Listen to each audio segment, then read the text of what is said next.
Share பண்ணுங்க, subscribe பண்ணுங்க மாணவர்களே. சப்ஸ்கிரைப் பண்ண மறக்காதீங்க. சப்ஸ்கிரைப் பண்ணாதான் நான் போடுற வீடியோ உங்களால் உடனுக்குடன் பார்க்க முடியும் மாணவர்களே. வகுப்பு 11 இயல் 1 இனிக்கும் இலக்கணம் அப்படின்றதுல புணர்ச்சியை பத்தி பார்த்திருந்தோம். புணர்ச்சி என்றால் என்ன? நிலைமொழியும் வருமொழியும் இணைவதை புணர்ச்சி என்பர். நிலைமொழியின் இறுதி எழுத்தும் வருமொழியின் முதல் எழுத்தும் தான் புணர்ச்சிக்கு உரியன. அதுல உயிரீறு, மெய்யீறு, உயிர் முதல், மெய் முதல் அப்படிலாம் என்னென்ன விஷயங்கள் அப்படின்னு பார்த்தோம் இல்லையா? இன்றைய வகுப்புல எழுத்துக்களின் அடிப்படையில் புணர்ச்சி, எழுத்துக்களின் அடிப்படையில் எப்படி புணர்ச்சி இருக்கு, எழுத்தை வச்சு எப்படி புணர்ச்சி அப்படின்றத நம்ம பார்க்க போறோம். சொற்புணர்ச்சியில் நிலைமொழியின் இறுதி எழுத்தாகவும் வருமொழியின் முதல் எழுத்தாகவும் எழுத்துக்கள் சந்திக்கும் முறையை 4 விதமாக பிரிக்கின்றனர். என்னன்னு பார்க்க போறோம். வரிசை எண் 1 4 விதம் சொன்னீங்கன்னா 4. ஈற்றெழுத்துனா கடைசி எழுத்து, முதல் எழுத்துனா முதல்ல வர எழுத்து. அதுல முதல் எடுத்துக்காட்டு என்னன்னு பாருங்க. உயிர் கூட்டல் உயிர், அதாவது உயிர் கூட்டல் உயிர்னா ஈற்றெழுத்துல கடைசியில உயிர் எழுத்து இருக்கணும், முதல் எழுத்துலயும் முதல்ல உயிர் எழுத்து இருக்கணும். உயிர் எழுத்து என்ன? ஆல இருந்து அவ் வரைக்கும் இருக்குது. அதுக்கு எடுத்துக்காட்டு என்னன்னு கவனிங்க. மலை கூட்டல் அருவி, மலை கூட்டல் அருவி. இந்த இறுதி எழுத்து லையா இருந்தாலும் அதை எப்படி பிரிக்கிறோம்? உயிர்மெய் எழுத்தாக தான் இருக்கும்னு பார்த்திருக்கோம். உயிர்மெய் எழுத்தாக இருந்தாலும் அதில் இறுதியில் நிற்கும் வடிவம் என்னது? உயிர் எழுத்தாக இருக்கும். அதுதான், அதை வச்சுதான் என்ன சொல்றோம்? ஈற்றெழுத்த உயிரீறுன்னு சொல்லியிருப்போம். இந்த லை எப்படி பிரிக்கலாம்? இல்லு கூட்டல் ஐ, அப்ப கடைசியில் என்ன இருக்கு? ஐன்ற உயிர் எழுத்து. அடுத்து இங்க பாருங்க, ஆ, அதான் உயிர் பிளஸ் உயிர். ஈற்றெழுத்துலயும் உயிர் எழுத்து இருக்கணும், முதல் எழுத்துலயும் உயிர் எழுத்து இருக்கணும். ஐ பிளஸ் ஐ. அடுத்தது மெய் கூட்டல் உயிர், மெய் கூட்டல் உயிர். மெய் கூட்டல் உயிர்னா தமிழ் கூட்டல் அன்னை, தமிழ் கூட்டல் அன்னை. இங்க கவனிங்க, இங்க இறுதி எழுத்து நிலைமொழினா ஈற்றெழுத்துனாவே நிலைமொழி தான் கவனிக்கிறோம். முதல் எழுத்துனாலே வந்து சேர்கின்ற மொழி, அதனோடு வந்து சேரும் மொழியை தான் வருமொழின்னு சொல்றோம். அதுதான் முதல் எழுத்தா கவனிக்கணும். இங்க பாருங்க, இறுதி எழுத்து என்ன இருக்கு? மெய் எழுத்து இருக்கா? இழ் கூட்டல் இங்க என்ன இருக்கு? உயிர் எழுத்து, அதான் மெய் கூட்டல் உயிர். இப்ப உங்களுக்கு கேட்கலாம், எழுத்துக்களின் அடிப்படையில் புணர்ச்சியை எத்தனை விதமா பிரிக்கிறாங்க அப்படின்னு கேட்டா 4 விதமாக பிரிக்கிறேன்.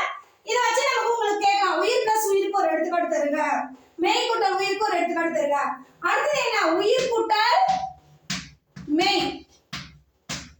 தென்னை கூட்டல் மரம், தென்னை கூட்டல் மரம். இங்க கவனிங்க, இங்க எங்க இருக்கு? உயிர் எழுத்தாக இருந்தாலும் அதில் இறுதி நிற்கும் வடிவம் என்னவா இருக்குன்னு சொன்னோம். உயிர் எழுத்தா இருந்தாலும் உயிர் இருன்னு சொன்னோம் இல்லையா? அதான் உயிர் எழுத்து உயிர். இங்க பாருங்க, இல்லு கூட்டல் அதே மன்னிச்சுங்க, இன்னு கூட்டல் ஐ. அப்ப இங்க இன்னு ஐ இருக்கா? கூட்டல் இங்க கவனிங்க, வருமொழியில உயிர் எழுத்தாக இருந்தாலும் அதில் முதலில் நிற்கும் வடிவம் என்னவா இருக்கும்? மெய் எழுத்தாக இருப்பதால் அது மெய். இங்க என்ன இருக்கும்? இம்மு கூட்டல் ஆ. அப்ப முதல்ல இருக்கிறது என்னது? இம். அப்ப அது என்னது? உயிர் கூட்டல் மெய். அடுத்தது மெய் கூட்டல் மெய். தேன் கூட்டல் மழை, தேன் கூட்டல் மழை. ஈற்றெழுத்து இன்னா இருக்கு, மெய்யா? இந்த மாவை எப்படி எழுதுவோம்? இம்மு கூட்டல் ஆ. அப்ப என்ன இருக்கு? இம்மே. இப்படிதான் உங்களுக்கு கேட்பாங்க. எழுத்துக்களின் அடிப்படையில் புணர்ச்சி எத்தனை விதமா பிரிக்கலாம்? 4 விதமா. அதுக்கு எடுத்துக்காட்டுடன் விளக்குனா ஈற்றெழுத்து முதல் எழுத்துன்னு போது இது மாதிரி அட்டவணை போடணும். உயிர் பிளஸ் உயிர், மெய் கூட்டல் உயிர், உயிர் கூட்டல் மெய், மெய் கூட்டல் மெய். அதுக்கான எடுத்துக்காட்டு சந்திப்பு. சந்திக்குன்னா என்னென்ன எழுத்து சந்திக்குது, அதாவது நிலைமொழியோட ஈற்றெழுத்துலயும் வருமொழியோட முதல் எழுத்தும் என்னென்ன எழுத்துக்கள் சந்திக்குது, அதை வச்சுதான் நம்ம உயிர் எது மெய் எதுன்னு கண்டுபிடிக்கிற மாணவர்களே.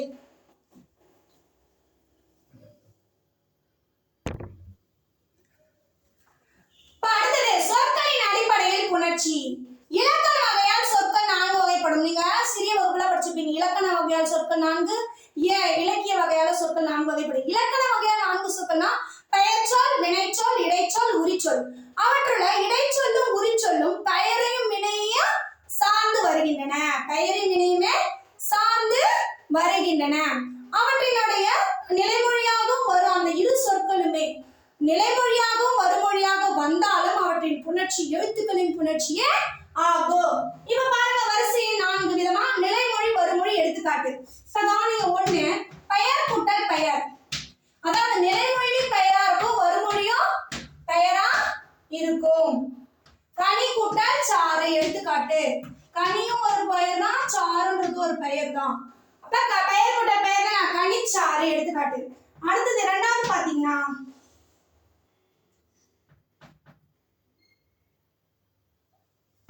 பெயர் கூட்டல் வினை. வினைனா நம்ம செய்யற செயலை குறிப்பதுதான் வினை.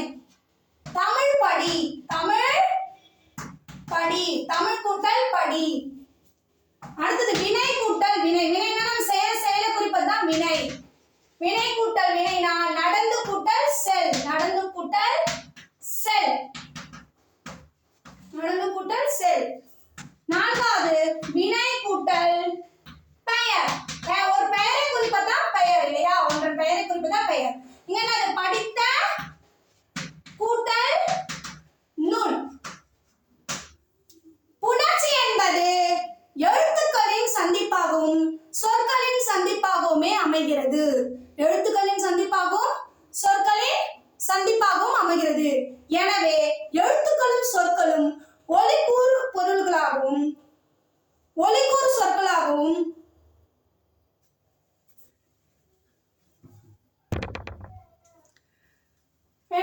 எனவே எழுத்துக்களும் சொற்களும் ஒலிக்கூறுகளாகவும் பொருள் கூறுகளாகவும் சந்திக்கும் நிகழ்வே புணர்ச்சி ஆகும்.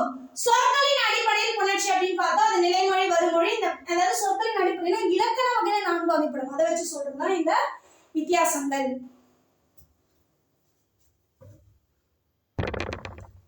அடுத்து குற்றியலுகர ஈறு. முதல்ல குற்றியலுகரனா எந்த வகையை சார்ந்தது அப்படின்னா சார்பு எழுத்துக்கள் எத்தனை வகைப்படும்? 10 வகைப்படுமா? உயிர்மை, ஆயுதம், உயிரிழப்படை, ஒற்றலப்படை, குற்றியலுகர, குற்றியலுகரம், ஐகார குறுக்கம், அவகார குறுக்கம், மகர குறுக்கம், ஆயுத குறுக்கம் இல்லையா?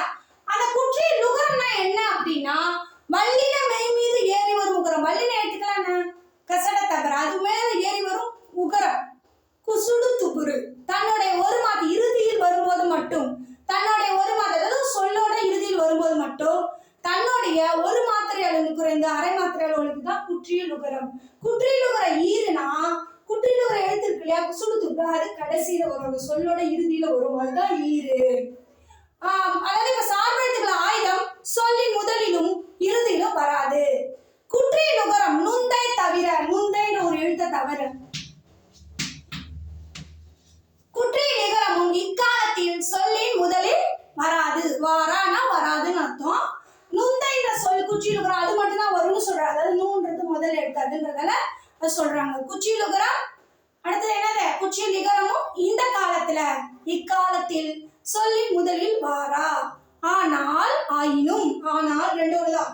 குற்றியலுகர 6 வகைகள் மட்டும். குற்றியலுகர 6 வகைகள் மட்டும் குற்றியலுகர ஈற்றுடன் வருகின்றது. குற்றியலுகர ஈற்றுடன் சொல்லின் இறுதியில் வருகின்றன. அதுதான் குற்றியலுகர. அதாவது நிலைமொழி குற்றியலுகர ஈருடன் வருவது குற்றியலுகர ஈறு அல்லது குற்றியலுகர நிலைமொழி என்பர். அதோட 6 வகைகள் என்ன நினைப்ப எடுத்துக்காட்ட பார்க்க போறோம். இந்த குற்றியலுகர 6 வகைன்னு சொன்னோம் இல்லையா? அந்த 6 வகையிலையும் குற்றியலுகர ஈறுனா என்ன? அந்த குசுடு துகுருன்ற எழுத்து இறுதியில வரணும். அதாவது ஈறுன்றனா கடைசியில வரணும். அதுதான் குற்றியலுகர 6 வகையில வர கடைசி. முதல்ல கவனிங்க. வீடு கூட்டல் இல்லை. வீடு கூட்டல் இல்லை அப்படின்னா இந்த கவனிங்க தூண்றது குசுடு துகுரும் வரணும்னு சொன்னோம். குற்றியலுகர சொற்கள் 6 வகைகளுமே அந்த குற்றியலுகர சொற்கள் எங்க வரும்? இறுதியில் சொல்லி இறுதியில் வருகின்றன. அதுதான் குற்றியலுகர ஈறு அல்லது குற்றியலுகரோட ஈறு அல்லது குற்றியலுகர நிலைமொழின்னு சொல்றோம். அந்த நிலைமொழினா என்னது? இறுதி எழுத்து தான் பார்க்கணும். வீடு கூட்டல் இல்லை, வீடு இல்லை. வீடு கூட்டல் இல்லை, வீடு இல்லை. இது நெடில் தொடர் குற்றியலுகரம். நெடில் தொடர் குற்றியலுகரம். நெடில் தொடர் குற்றியலுகரம்னா நெடில் தொடர் குற்றியலுகரம்னா என்னன்னா முதல் எழுத்து நெடிலா மட்டும் இருக்கணும். அது பக்கத்துல வர குற்றியலுகர சொற்களா இருக்கணும். அதாவது எழுத்துக்களா இருக்கணும். குற்றியலுகர சொற்கள் நெடித்தொடரை தொடர்ந்து வரும். ஒரே ஒரு நெடித்தொடரா இருக்கும். அதாவது நெடில் எழுத்து 1 மட்டும் தான் இருக்கும். அது பக்கத்துல குசுடு துகுருன்ற எழுத்து இருந்ததுன்னா அதை வச்சுதான் அந்த நெடித்தொடர் குற்றியலுகரம் சொல்றோம். இது வந்து குற்றியலுகர ஈறுனா கடைசியில வர்றதால, அது குற்றியலுகர ஈருடன் வர்றதால அது என்னது? நெடித்தொடர் குற்றியலுகரம். அடுத்தது பாத்தீங்கன்னா முரடு கூட்டல் காலை, முரடு கூட்டல் காலை. இங்க கவனிங்க, இது இந்த கடைசி எழுத்து எல்லாமே குசுடு துபுருன்ற ஒரு எழுத்துல தான் இருக்கும். ஆனா இங்க கவனிங்க, அதை வச்சுதான் வகையை பிரிக்கிறாங்க. இங்க என்ன சொன்னா அந்த டூக்கு முன்னாடி ஒரே ஒரு ரெண்டு எழுத்து தான் அந்த எழுத்தோட பிடிக்கிறோம். அந்த டூக்கு முன்னாடி இருக்கிற எழுத்து கவனிங்க, ரான்றது உயிர் எழுத்து. உயிர் எழுத்தா இருந்தாலும் இரு கூட்டல் ஆண்டு பிரிக்கும் போது என்ன இருக்கு?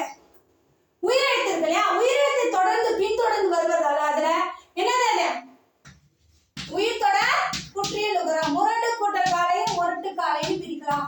அதாவது அதை சேர்த்து எழுதும் போது முரடு கூட்டல் காலை முரட்டு காலைன்னு எழுதுறோம். இது என்னது? உயிர் தொடர்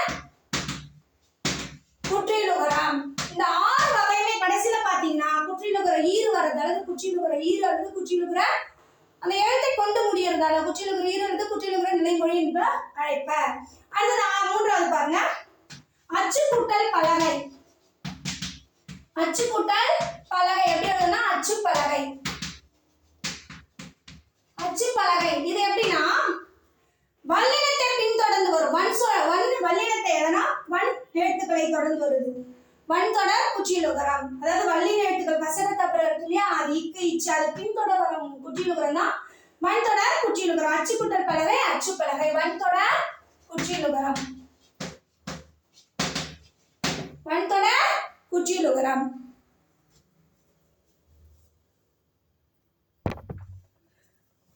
அடுத்தது பாத்தீங்கன்னா பஞ்சு கூட்டல் பொதி. 4வது பஞ்சு கூட்டல் பொதி. பஞ்சு பொதி இது என்ன தொடர் குற்றியலுகரம்னா மென் தொடர் குற்றியலுகரம். அதாவது வல்லின எழுத்தை தொடர்ந்து வரும் குற்றியலுகரம் வன் தொடர் குற்றியலுகரம். அதே மாதிரி மெல்லின எழுத்துக்களை நங்கன நம்மை தொடர்ந்து வரும் குற்றியலுகரம் என்னதுன்னா மென் தொடர் குற்றியலுகரம். மென் தொடர் குற்றியலுகரம். குற்றியலுகர ஈறு நிலைமொழியுடன் வருவதால் குற்றியலுகர ஈற்றுடன் நிலைமொழியில வருவதால் அதாவது குற்றியலுகர ஈறு அல்லது குற்றியலுகர நிலைமொழி என்பார். இப்ப 4வது 5வது வகை என்ன அப்படின்னா அடுத்தது என்னது? வல்லினம் மெல்லினம் பார்த்துட்டோம். அடுத்தது இடையினம். வல்லினம் வன்னாலும் வல்லினம், மென்னா மெல்லினம், இடைத்தொடர்னா இடையினம். அதாவது மார்பு கூட்டல் கூடு. மார்பு கூடு.